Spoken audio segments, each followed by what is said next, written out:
Hello BookTube, I'm Shawn the Book Maniac. Welcome back to my channel. Here I am, together with Doris, you'll be hearing from her in a few minutes, with another chit-chat about the Faber stories that have been published in 2019 to mark Faber's 90th anniversary, and this one is Edna O'Brien's story, Paradise.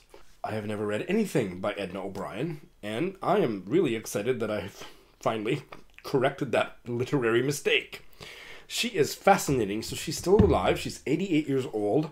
Her most recent novel, which I have on my Kindle, just haven't gotten to, is from about 2 or 3 years ago called The Little Red Chairs. But she is most famous for her first novels that are a trilogy. The Country Girls 1960, followed by The Lonely Girl 1962, and Girls in Their Married Bliss 1964. So those novels, which are about sexually liberated Irish women, caused such a scandal in Ireland, in Catholic Ireland, that she left her native country and went into quote-unquote exile in London, where she still lives.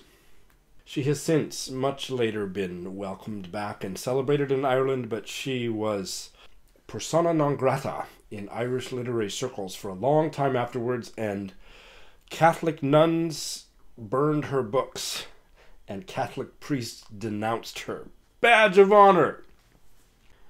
I watched an interview with her. I will put a link in the show notes. It's quite an interesting interview from a few years ago, maybe 20 years ago, where she talks about her writing process and her identity as an Irish writer.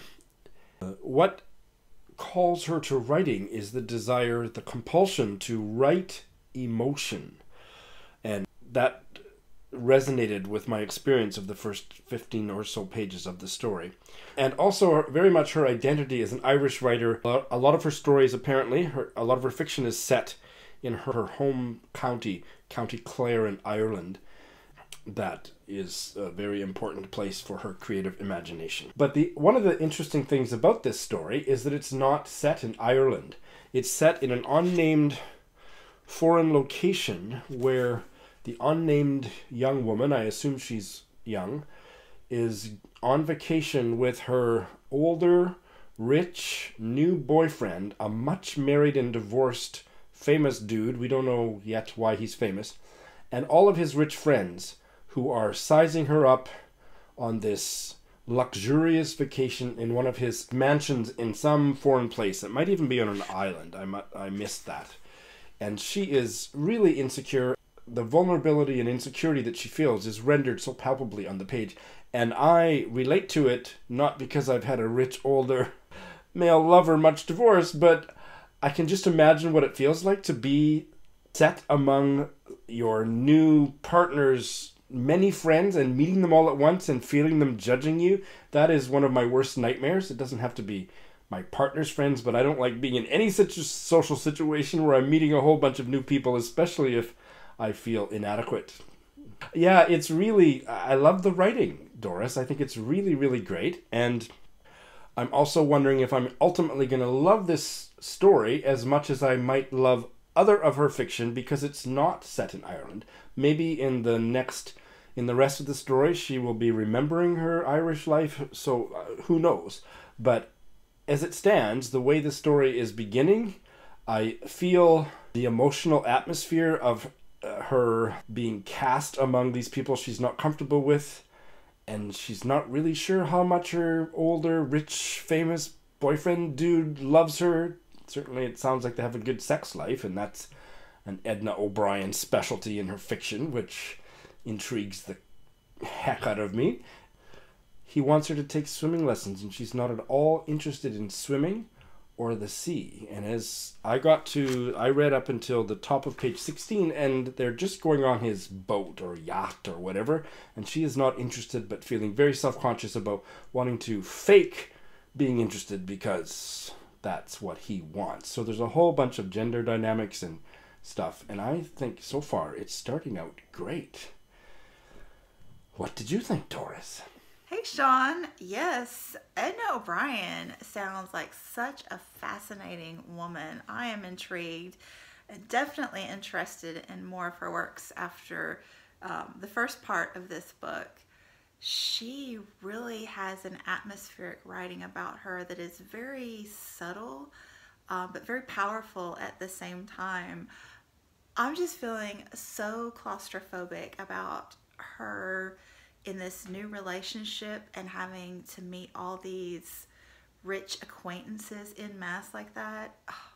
Horrible. I just feel horrible for her. And I think that the swimming lessons and her attitude toward the sea really plays into that claustrophobia so well. I just feel something building that I'm nervous about for her. And the thing that really intrigued me and connected me to what you said about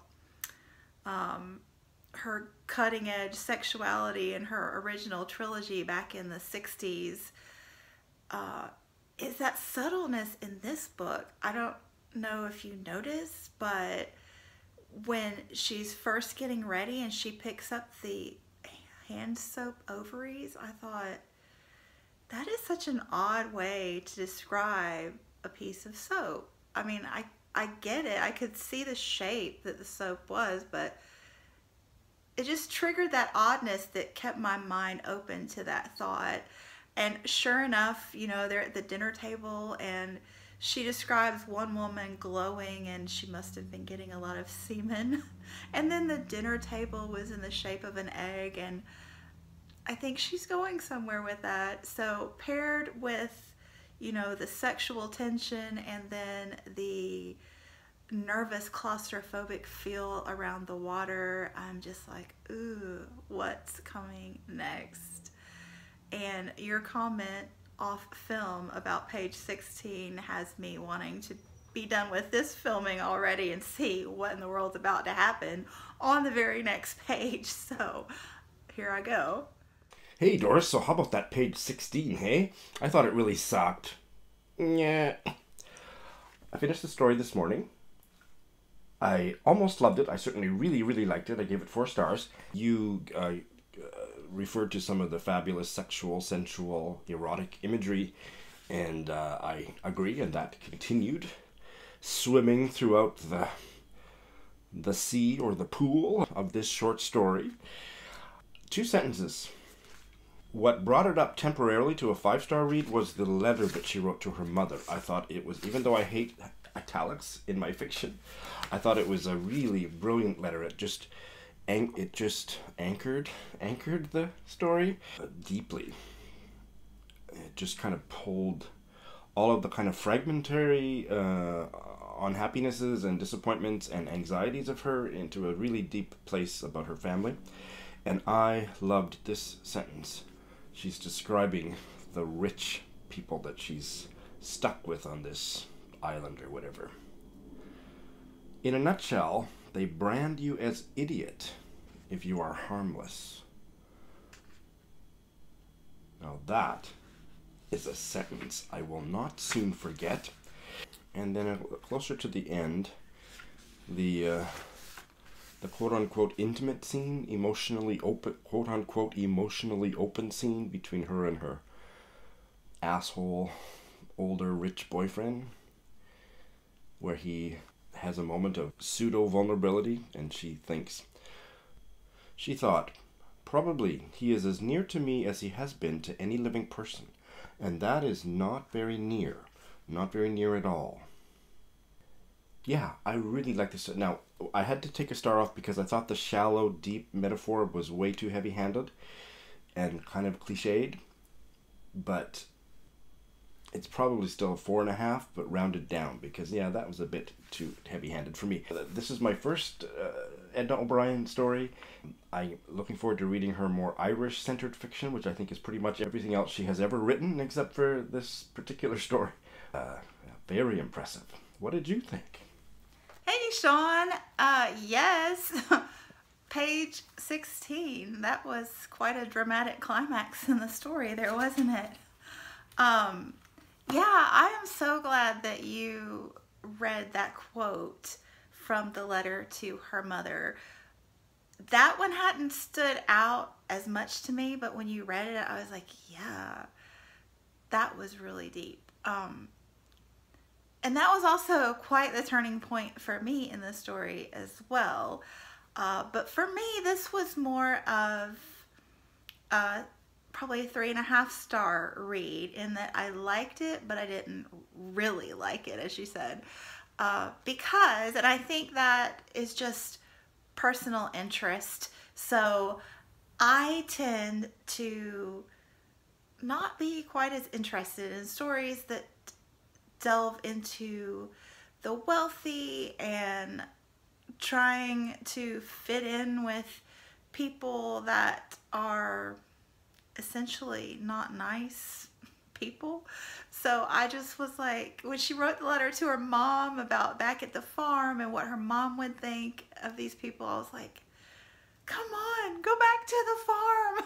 I would find that much more interesting. So yeah, this was a 3-star, but one of those 3 stars that I would totally recommend to people that were interested in the topic. I think she's an excellent writer, and I'm very much looking forward to reading another one of her works, perhaps another buddy read along the way. I would really love to see how she wrote the Irish setting. Yes, so look one up for us, Shawn. I know that's your forte.